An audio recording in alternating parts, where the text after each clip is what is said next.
पर मुझे बोलने का अवसर दिया, उसके लिए धन्यवाद। सभापति महोदय,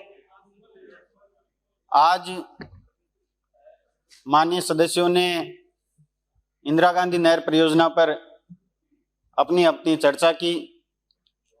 मैं उस बात को आगे बढ़ाते हुए इस सदन में कहना चाहूँगा कि इंदिरा गांधी नहर परियोजना लगभग 10 जिलों की एक जीवनदायिनी के रूप में हम सब लोगों के लिए एक जीवनदायिनी है, जिसमें गंगानगर, हनुमानगढ़, बीकानेर, चूरू, झुंझुनू, सीकर, अनूपगढ़, नागौर, डीडवाना, जोधपुर, बालोतरा, बाड़मेर, जैसलमेर। सभापति महोदय, आज आजादी के 75 वर्ष बाद भी इस सदन में हम सब लोग एक आम आदमी को पीने के लिए मीठा पानी कैसे मिल सकता है, इस बात पे चर्चा कर रहे हैं, जो हम सब लोगों के लिए एक दुर्भाग्य है। क्योंकि बिजली और पानी प्रत्येक व्यक्ति का अधिकार है। ये कोई लग्जरी व्यवस्था नहीं है जो आज हम सब लोग इस सदन में बैठ के इस बात पे चर्चा कर रहे हैं। हमारे पूर्वजों ने बड़ी उम्मीद के साथ, बड़ी उमंग से ऊंट गाड़ी से इस नहर को बनाने के लिए दिन रात एक किए, और समय की मार देखिए सभापति महोदय, भूमि का जल स्तर भी कम हो गया और आज हम सब लोग केवल और केवल इस इंदिरा गांधी नहर परियोजना के भरोसे हमारा जीवन निर्भर है। लेकिन हम एक दूसरे के साथ तंज कसकर या झूठी या असत्य बातें बोलकर इस सदन में यहां से चले जाएंगे, लेकिन इस प्रदेश की जनता प्यासी की प्यासी रह जाएगी। सरकारें चाहे किसी की भी रही हो सभापति महोदय, मैं ये नहीं कहता बीजेपी कांग्रेस, हम सब लोगों का दायित्व बनता है, इस सदन में जनता ने हम लोगों को चुनकर भेजा है, तो कम से कम हम हमारी आपस की लड़ाई को मिटाकर इस प्रदेश की जनता को हम मीठा पानी कैसे पहुंचा सकते हैं, इस बात पे एक सार्थक चर्चा होनी चाहिए। क्योंकि पिछली बार जब हम सब लोग इस सदन में पहली बार आए तो विपक्ष में माननीय नेता प्रतिपक्ष हमेशा इस बात की दुहाई दिया करते थे कि केंद्र में हमारी सरकार है, हम बड़ा दिल रखेंगे, आप लोग हमारे साथ चलो, जल शक्ति मंत्री यहाँ के आपके राजस्थान के हैं, हम भी आपकी पैरवी करेंगे, प्रदेश की जनता की पैरवी करेंगे और प्रदेश की जनता को मीठा पानी पिलाया जाएगा। लेकिन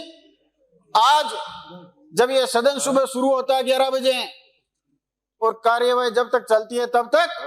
सत्ता पक्ष का कोई भी व्यक्ति खड़ा होता है, वो ये कहता है कि प्रदेश में डबल इंजन की सरकार है। तो मैं माननीय सभापति महोदय आपके माध्यम से कहना चाहूंगा,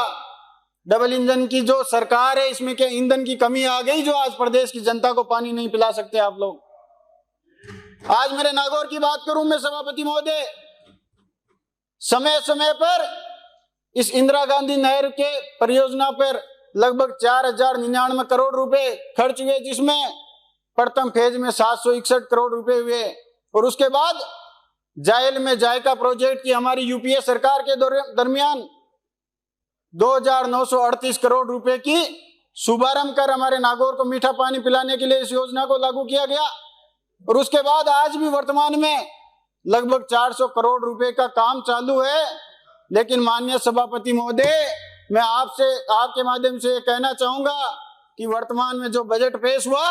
उसमें किलो और महलों पे 5000 करोड़ रुपए की राशि इन्होंने स्वीकृत की, लेकिन इस प्रदेश की जनता को मीठा पानी पिलाने के लिए 1 रुपए की घोषणा नहीं हुई। माननीय मंत्री जी, मैं आपका ध्यान आकर्षण करना चाहूंगा कि पंजाब में जो हमारा पंजाब प्रदूषण नियंत्रण बोर्ड है, पंजाब की नहरों के 23 सैंपल लिए गए सभापति महोदय, उसमें से 17 सैंपल फेल हो गए और इसमें लिखा हुआ है कि ये पानी न नहाने का है, न पीने योग्य है और राजस्थान के लोग इसी पानी पर निर्भर करते हैं। माननीय सभापति महोदय, हम सब लोगों को इस बात पर चर्चा करनी चाहिए कि जालंधर, कपूरथला और वहां के आसपास की लगभग 2500 फैक्ट्रियों से गंदा जो पानी आता है फैक्ट्रियों का, चाहे चमड़े का व्यापार हो, चाहे कपड़े की फैक्ट्रियां हो, वो पानी उस नहर में मिल जाता है और हम सब लोगों को मजबूरन उस पानी को पीना पड़ता है। और उसके दुष्परिणाम आज हमारे बीकानेर में पंजाब से कैंसर की ट्रेन आती है। अगर बीकानेर जाकर वो आप स्थिति देखोगे तो हम सब लोगों को शर्म आएगी कि हम राजस्थान की इस विधानसभा में बैठकर क्या कर रहे हैं। माननीय सभापति महोदय, आज नागौर में हमारे लिए 200 क्यूसेक वाटर आरक्षित है, लेकिन हम सब लोगों को स्वीकृत कितना किया गया? 123 क्यूसेक। और आज वर्तमान में मिल कितना रहा हम लोगों को? मात्र 100 क्यूसेक। माननीय सभापति महोदय, मैं माननीय मंत्री जी से कहना चाहूंगा, क्योंकि मेरे पड़ोसी भी है और खुंडियास वाले बाबा का जब कार्यक्रम होता है, क्योंकि बाबा का मंदिर हम दोनों की सीमा पर है, आधा इनका आधा हमारा, तो मैं आपसे ये कहना चाहूंगा कि आप भागीरथी प्रयास करो। हम बाबा के आपको बुलाकर आपका सम्मान करेंगे। और हमारे डीडवाना वाले माननीय सदस्य भी इस बात के लिए चर्चा कर रहे थे कि आज हम सब लोगों को इस गंभीर विषय पर चर्चा करनी चाहिए कि आज जैसे प्रोफेसर की बात करूं, ग्रामीण क्षेत्र में 22.4 MLD की जरूरत है, लेकिन हमें केवल मात्र 13.4 MLD पानी दिया जा रहा है। शहरी क्षेत्र की बात करूं 2.4 MLD की जरूरत है, लेकिन 1.3 MLD दिया जा रहा है। माननीय सभापति महोदय, मैं आपके माध्यम से मंत्री जी से कहना चाहूंगा कि ये जो कंपनियां काम करती है, इनका संचालन करने तक VTC तक इनका काम होता है। उसके बाद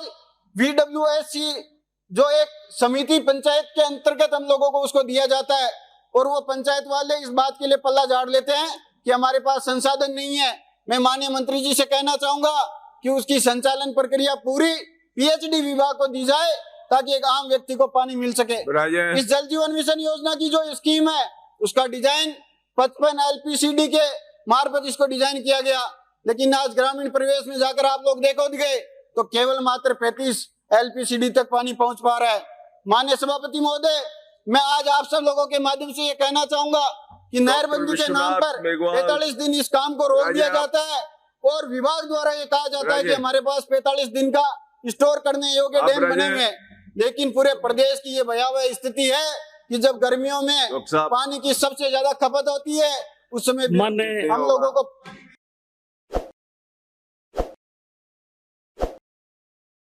ताज़ा खबरों के लिए विजिट करें द फैक्ट इंडिया की वेबसाइट और डाउनलोड करें द फैक्ट इंडिया ऐप।